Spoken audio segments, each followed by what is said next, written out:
would discuss diversity and social change. This is topic 3.2. This happens to be on page number 90 from our Cambridge endorsed book.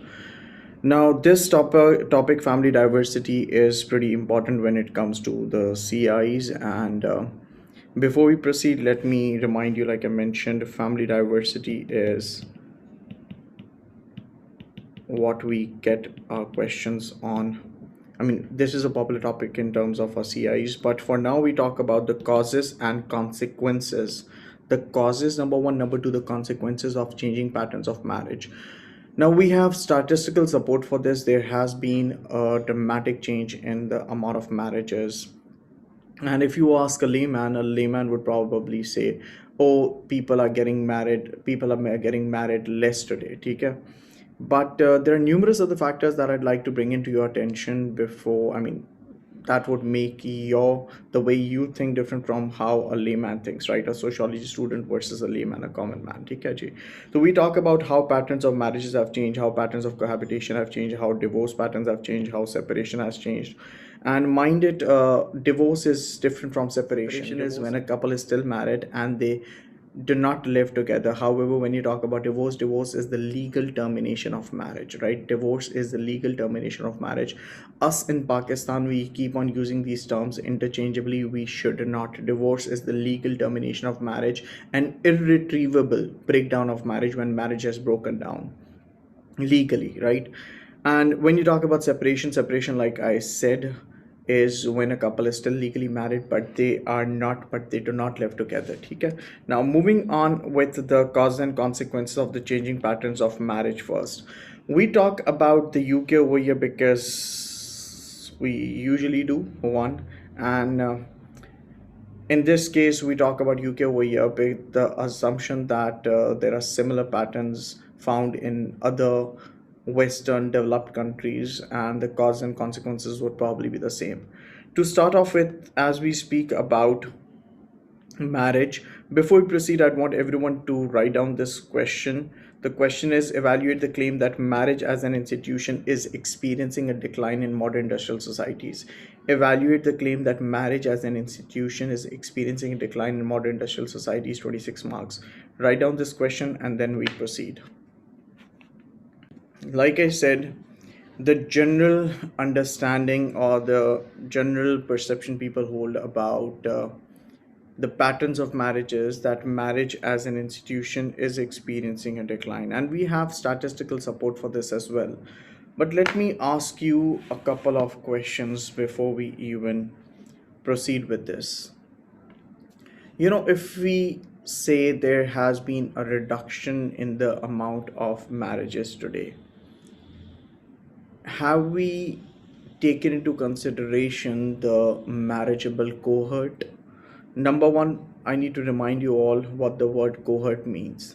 We use the term cohort to refer to the experiences an individual has on the basis of the generation they belong to. To put it in a simplistic manner, if I talk about my generation, we did not grow up with YouTube. The generation today, we see them using YouTube. I think majority of the kids from the middle or the upper class background do end up using YouTube at least once in a day. Now, this was just a very simple example to explain you what cohort is. Okay? So when you talk about, and the term that I'd used was a marriageable cohort. You know what? If you talk about demographic trends, if you talk about demography, our life expectancy in our part of the world is different from the life expectancy people have in the Western world, especially UK. In Pakistan, we have a lower life expectancy as compared to the people in the UK. Over here, you'd see people dying younger at a younger age. You know what? When we talk about a decline in marriage, don't you think there have to be enough of people in the marriageable cohort for them to marry? If there's a population, like if I talk about the population in the UK, they have a lot of elderly people, and fewer people from the marriageable cohort or fewer younger people. In contrast, if we talk about our country, if we talk about developing countries, South Asian countries, you see the other way around, right? We have fewer people who live for very long, and on the other hand, we have a lot of people from the younger lot. And this is an explanation that is used by many people when they talk about COVID, this novel COVID 19 not affecting our part of the world much. Because we have more of younger population, less of elderly people, and because of which this is just another factor out of many that has resulted in a difference in terms of deaths due to COVID in our part of the world compared to the West.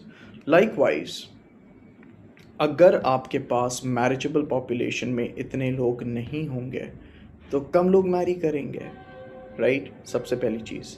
Number two, अगर आप कहते हैं कि marriage as an institution की significance कम हो रही है, and a typical explanation that people provide for this is the divorce rate, a rise in the divorce rate. एक लोग कहते हैं मैरी लोग कम करें, दूसरा लोग कहते हैं कि डिवोर्सेस बढ़ रही हैं। Okay fine, accepted. If there's been a rise in the divorce rate, have we wondered why? There's a possibility that this rise of divorce rate could be because of the changes in the legal system, because of the changes in the laws that were there that people had to adhere to when it come to obtaining divorce. This is something we discuss in detail later on as we move on to the next topic that would have to do with divorce. But for now, if we stick to marriage simply over here, I don't know if you have heard of baby boom. Baby boom के बारे में अगर आपने नहीं सुना तो आपके पास एक रैपिड राइज आया था, अगर आप हिस्ट्री उठा के देखते हैं, in terms of the number of births that were given, right? And because of which, in births की वजह से देखें आपके पास अगर पॉपुलेशन के अंदर एक रैपिड राइज आ जाता है in terms of there being births, don't you think 20 years down the lane वही आपके पास लोग they turn into the marriageable, they'd enter the marriageable cohort, and that would result in more of marriages. So the point that I'm trying to make over here is, instead of relying simply on layman explanations or layman statements about there being a decrease in the rate of marriages, let's have a look at the complexities, right? Uh, let's have a look at this through a broader horizon. Let's spread out our horizons and see how, I mean, what could possibly be the reasons behind all of this, right?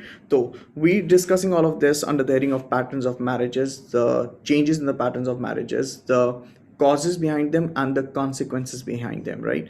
To start off with marriage, in modern industrial societies, the number of marriages and the marriage rate has been falling. This is partly because people tend to marry at a later age. There you go. Again, there's a possibility that people probably are not saying no to marriage, but they're just choosing to marry at a later age. So if people are marrying at a later age, हमारे ये कहना गलत होगा कि marriage as an institution is experiencing a decline or the marriage rate is falling, right? They're just choosing to marry at a later age, right? Reducing the number of marriages in a given year, and also because more people choose not to marry at all. That's another explanation, right?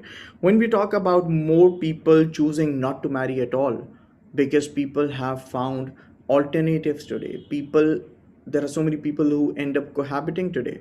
For this, we need to know what cohabitation is. Cohabitation is when a couple lives together without being married. Of course, it is not something that's approved of or acceptable in our part of the world, but there are so many parts in the Western world where it is approved, where it is socially accepted.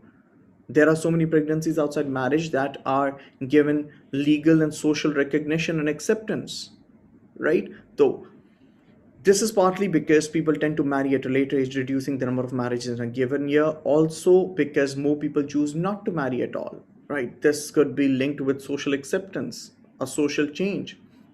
Although there has been a consistent overall decline in marriages and a steady decline in first marriages in the UK, this has been balanced to some extent by remarriages. This is, I believe I did mention this a couple of minutes back, right? For the people who claim there have been a lot of divorces, fine. If there have been a lot of divorces, at the same time there has been such a dramatic increase in remarriage rate too. And if people are remarrying after getting divorced, don't you think that forces us to believe that they're probably not against the institution of marriage? They're just simply sick and tired of the partners. They are not happy with the partners and they're looking for a change. Looking for a change from one partner to another is one thing, and marriage as an institution experiencing an overall decline is another, right? Had people been against the institution of marriage, they wouldn't have remarried. And I think that makes sense. Remarriages peaked in the 1980s and have since slowly declined. But as the percentage of all marriages, remarriages have doubled in the past 50 years, reaching its highest point, peaking around the turn of the 21st century and slowly declining over the past 10 years. There's been an increase in serial monogamy. To remind you all what serial monogamy is, remember, monogamous marriage or monogamy is when a person lives with the same partner throughout their life. However, when we talk about serial monogamy has to do with a person being married to a single partner at a time, but having or experiencing different marriages throughout their life, right? When you're married to one partner, that partner dies, you marry another, right? Or you divorce your partner, you marry another, right? That's an example of serial monogamy, right? There's been an increase in serial monogamy when a person has several marriage partners over the lifetime, but only one at a time. This sometimes happened in the past because of the death of a partner, but today divorce has been the main cause, right? So what we're talking about over here is कि serial monogamy आज है तो serial monogamy हमारे पास पहले भी थी, but पहले उसके पीछे एक major reason होती थी, the death of a partner. However, today, with the pass of time, things have changed, and today, divorce has been seen as a main cause behind serial monogamy, right? As we take this further and talk about the causes of marital breakdown, the explanations for marital changes fall into two broad groups. Number one, the first suggests that general decline can be explained by population or demographic changes. This is something that I was talking about when we started this discussion and when we spoke about, uh, yeah, when I was giving you an overview of what we're doing today. These demographic changes, like I had mentioned, these demographic change should be taken into account when you're discussing changes in the pattern of marriages, right? Demographic change क्या होता है? आपके population के characteristics, कितने आपके पास mail ज़्यादा हैं, किस एज के लोग ज़्यादा हैं, कितने फीमेल ज़्यादा हैं, right? So the first suggests that general decline can be explained by population demographic changes rather than a change in people's behavior. Marriage in the UK was most popular just after the Second World War and during the 1970s. During these periods, there was a baby boom when a greater number of babies were born over a relatively short time, right? A baby boom where a greater Yes, sir. number of babies were born over a relatively short time. The Second World War had prevented many couples starting a family, and by the 1950, the average age the average age for family completion from first to last child was historically short, 10 years. This produced a population growth, a rapid if temporary increase in the number of children. This goes some way to explain both an increase in marriage and childbirth during the 1950s and the numbers marrying in the 1970s. See, like I said, आपके पास अगर 1950s के अंदर ज़्यादा बच्चे पैदा हो रहे हैं तो वो population का cohort जब आपका बड़ा बड़ा होगा, when they grow up, as they enter, what do you call it, as they enter their marriageable cohort, there would be more of marriages. So the baby boom generation actually reached adulthood, and that is when there were more marriages seen. Now, a relatable explanation is that in any society, some age or group cohorts are more likely than others to marry. This means there are peak periods of marriages, the age range at which marriage is more likely. The more people there are in the age range, the more marriages there are likely to be. Marriageable population, like I was saying, the number of children or elderly in a population affects marriage statistics as well, right? We have more marriages over here, fine. Our religion plays a part, our culture plays a part, our belief system, values, they all play a part. However, we cannot just ignore the fact that there are more of people from the marriageable population in our countries. right? So the more people there are in this age range, the more marriages there are likely to be. The number of children or elderly in a population affects marriage statistics as well.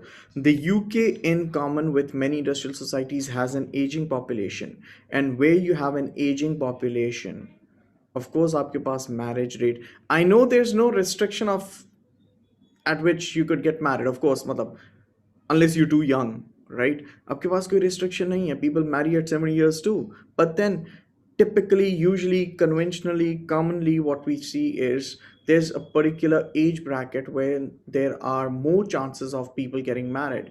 अगर आपके पास population में उस age bracket के ज़्यादा लोग हैं तो आपके पास शायद marriage rate ज़्यादा नज़र आएगा. अगर नहीं है तो there's a possibility कि आपको marriage rate कम नज़र आए. Get it? Now, the size of these two cohorts affect marriage statistics. If we focus on those most likely to marry, that is the marriageable population, or this is the term I've been using all along, we find only a relatively small decline in marriage rates over the past 30 years. Do we get this? Yes, sir.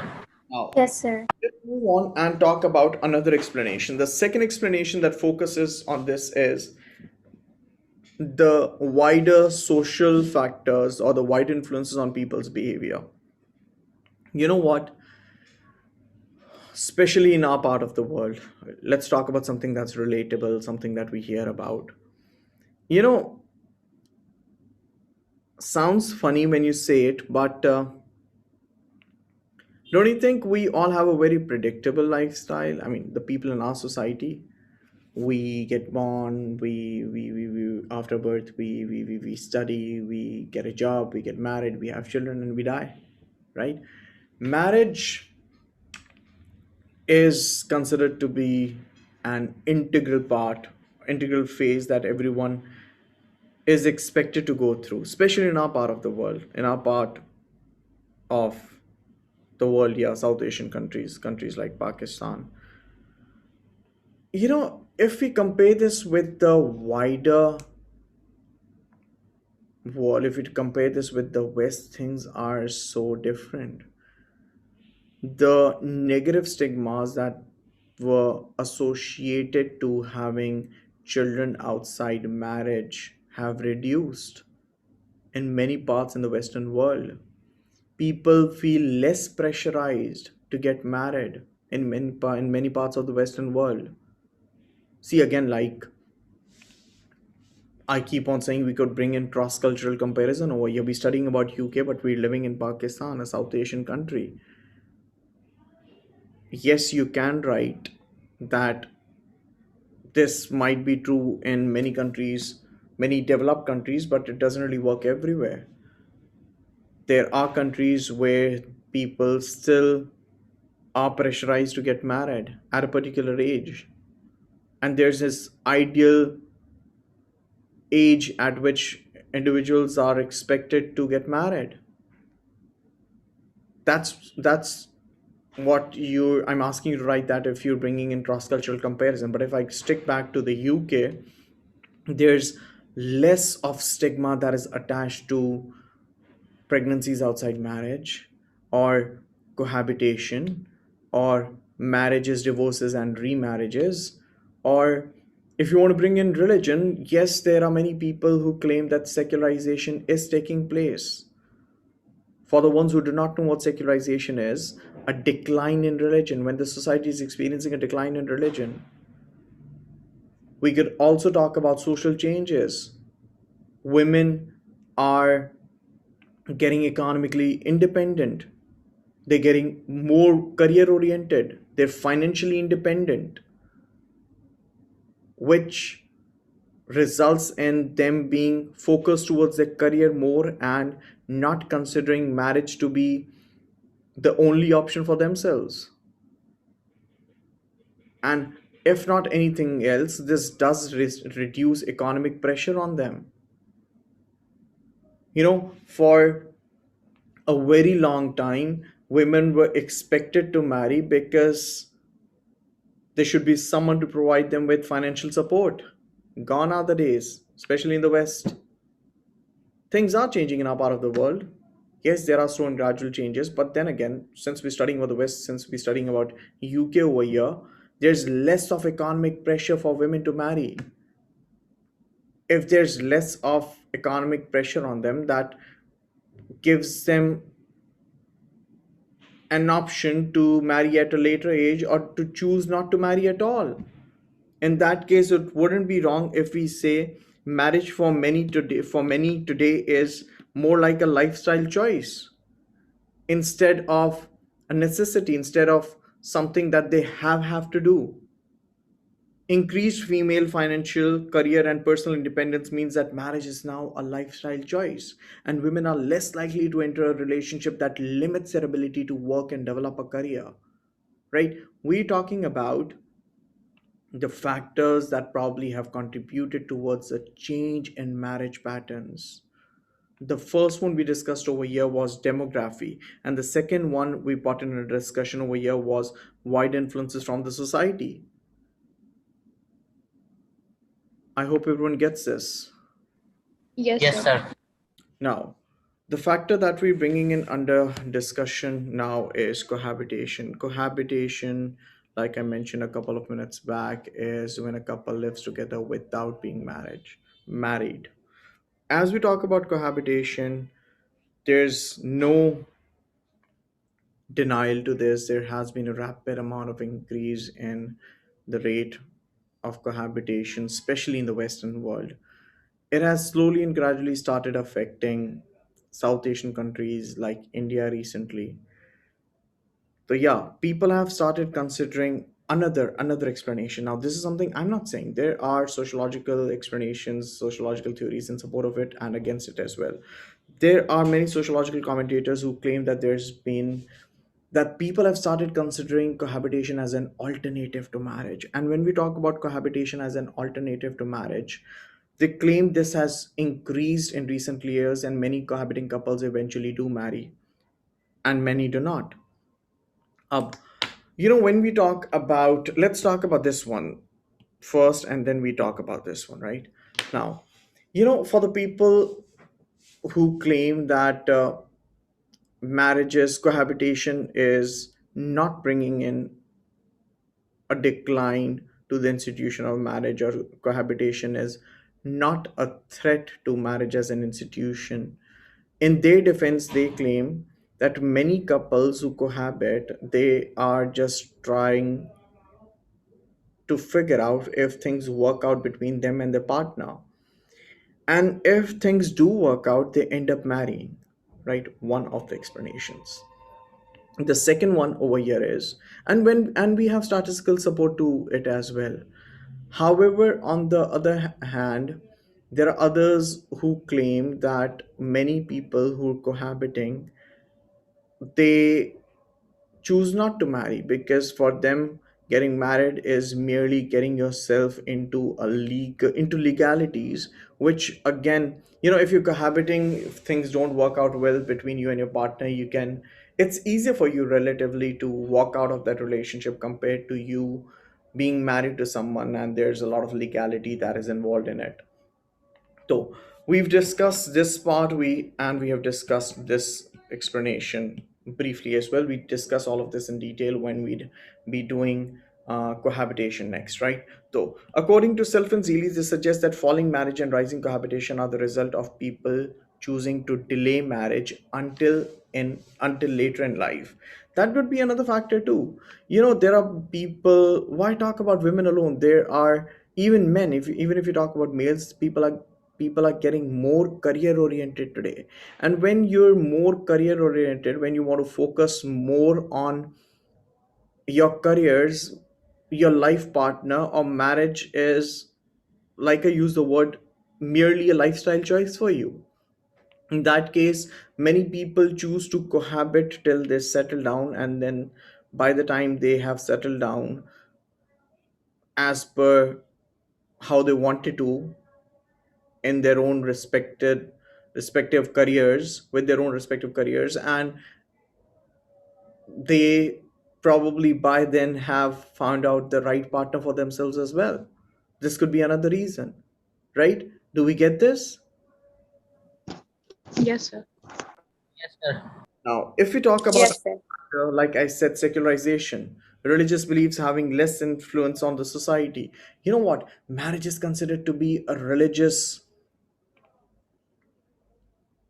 relationship, or marriage does hold. It's not only about Islam, it's about other religions like monotheistic religions like Christianity, and polytheistic religions like Hinduism as well. Marriage is considered to be a sacred institution, right? So एक तरफ से आप कह रहे हो अगर marriage secret institution है, people because they religious they choose to marry. What if religion in itself is experiencing a decline? अगर आपकी सोसाइटी में से रिलीजन की अहमियत ही कम होती जा रही है, अगर आपकी सोसाइटी में से the significance that religion held in your society once, if that's experiencing a decline, that again gives them a reason not to stay married or not to get married merely because your religious religion requires you to do so. I think that makes sense, right? Now, secularization has led to changes in the meaning and significance of marriage. There's less pressure to marry, and the importance of the institution of marriage has declined. Now, like I say, this is just another explanation out of many, right? As much of support we have for this, we have support against this as well. And for the ones who studying A2s, I see a few over here. You do know that the entire idea of secularization taking place or not taking place is again questionable, right? Now, moving on. Finally, Beck in 1992 argued that people in postmodern societies increasingly assess the likely risks and consequences of their actions. Let's pour in a bit of postmodernism over here.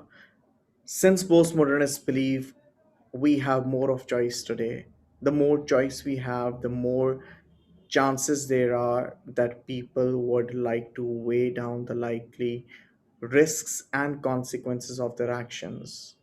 Since a general perception people hold is that, oh, see, look at the way there are being so many divorces around us, look at the rapid rise in terms of divorce rate. By merely having a look at it, people would want to give it a single giving give it a sing give it a second thought before they plan on getting married, right? They'd like to weigh down, as they say, is the likely risks and consequences of their actions. The likelihood of divorce, with its emotional as well as economic consequences, can lead to the avoidance of risk by not marrying at all. Do we get this? There are Yes, sir. consequences and there are economic consequences as well. So yeah, that is Yes, sir. it for the day. Take good care of yourself. Stay happy, healthy, safe, and protected. Stay humble. Spread smiles, spread positivity, and Allah Hafiz.